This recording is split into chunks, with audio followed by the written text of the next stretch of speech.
নগাঁৱৰ কচুৱাৰ বৰপানী বনাঞ্চলত শীঘ্ৰেই উচ্ছেদ অভিযান চলিব। নগাঁও জিলা প্ৰশাসনে দখলকাৰীলৈ দিয়া জাননীৰ সময়সীমা অতিক্ৰম কৰিছে আৰু বন বিভাগৰ ভূমি দখলকাৰী ৩৩৬টা পৰিয়াললৈ জাৰি কৰা হৈছিল জাননী। বৰপানী বনাঞ্চলৰ বৰবিল উডমাৰি এৰিছে এতিয়া দখলকাৰীয়ে। প্ৰশাসনৰ জাননীৰ সময়সীমা পাৰ হোৱাত স্থানান্তৰিত হৈছে দখলকাৰীসকল।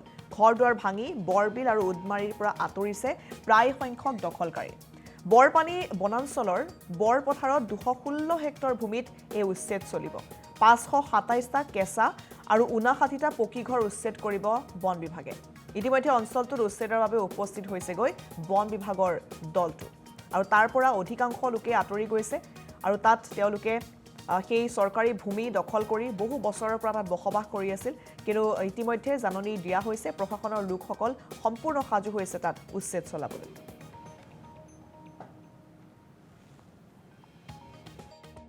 15 আগষ্টৰ দিনা ফৌজ বাহিনী আহি পেলাই আমাক জনাইছে যে 2 দিন সময় আছে, 2 দিনৰ ভিতৰত তোমালোকে এইখিনি নিজে নিজে ভাঙি পাতি লৈ যোৱা, নহ'লে জেচিবি ভাঙি দিলে এইটো ব্যৱহাৰ কৰিব নোৱাৰিবা, সেইকাৰণে তোমালোকে নিজে নিজে ভাঙি লৈ যোৱা।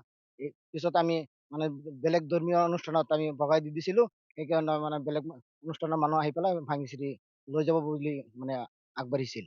আঞ্চলিক মছজিদ মানে সেইটো হুমকিৰ কাৰণে আমাক মানে নিজে নিজে ভাঙি যাবলগীয়া হৈছে। আমাক কৈছে যে 2 দিনৰ ভিতৰত ভাঙি যাব লাগিব, নহ'লে জেচিবি লগাই পেলাই চুৰমাৰ কৰি দিম। কি ক'ম, বহুত দুখ লাগে। এই বন অঞ্চল বুলি ফাৰ্ষ্টত বহা সময়ত কৈছে এইটোৰে বিনিবেলেশ্বৰ দঞ্চিলা এৰিয়া পৰে আৰু সেই কিছুমানে মাটি কিনি লৈছিলে, কিছুমানৰ গৰাখহনীয়া আছিলে, গাঙ্গে ভাঙি দিয়াৰ পিছত আহি পেলাই ইয়াত বহিছিলে।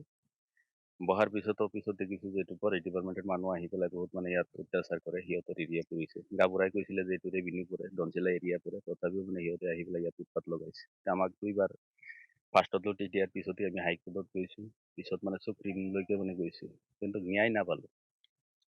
আকৌ ঘূৰি আহিবলগীয়া হৈছে। আজি বহুত এটা দুখৰ কথা, কি ক'ম আৰু। এতিয়া এনেকুৱা হৈ গৈছে, ফটকে আমাৰ ওপৰত আহি পেলাই এনেকুৱা কৈছে 2 দিনৰ সময়সীমা বান্ধি দিলে যে ইয়াৰ পৰা উচ্ছেদ হ'ব, আপোনালোকে ক'ৰবা যাব, ক'ত যাব পাৰে।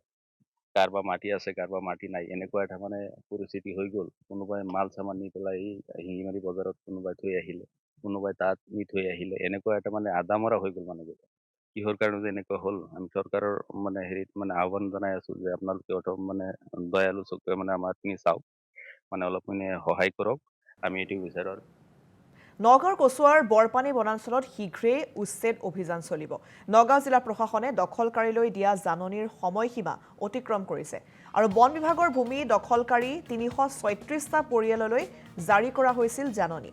বৰপানী বনাঞ্চলৰ বৰবিল উডমাৰি এৰিছে এতিয়া দখলকাৰীয়ে। প্ৰশাসনৰ জাননীৰ সময়সীমা পাৰ হোৱাত স্থানান্তৰিত হৈছে দখলকাৰীসকল। ঘৰ-দুৱাৰ ভাঙি বৰবিল আৰু উডমাৰিৰ পৰা আঁতৰিছে প্ৰায় সংখ্যক দখলকাৰী। বৰপানী বনাঞ্চলৰ বৰপথাৰত ২১৬ হেক্টৰ ভূমিত এই উচ্ছেদ চলিব।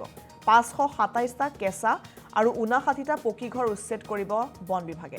ইতিমধ্যে অঞ্চলটোত উচ্ছেদৰ বাবে উপস্থিত হৈছেগৈ বন বিভাগৰ দলটো আৰু তাৰ পৰা অধিকাংশ লোকে আঁতৰি গৈছে আৰু তাত তেওঁলোকে সেই চৰকাৰী ভূমি দখল কৰি বহু বছৰৰ পৰা তাত বসবাস কৰি আছিল। কিন্তু ইতিমধ্যে জাননী দিয়া হৈছে, প্ৰশাসনৰ লোকসকল সম্পূৰ্ণ সাজু হৈছে তাত উচ্ছেদ চলাবলৈ।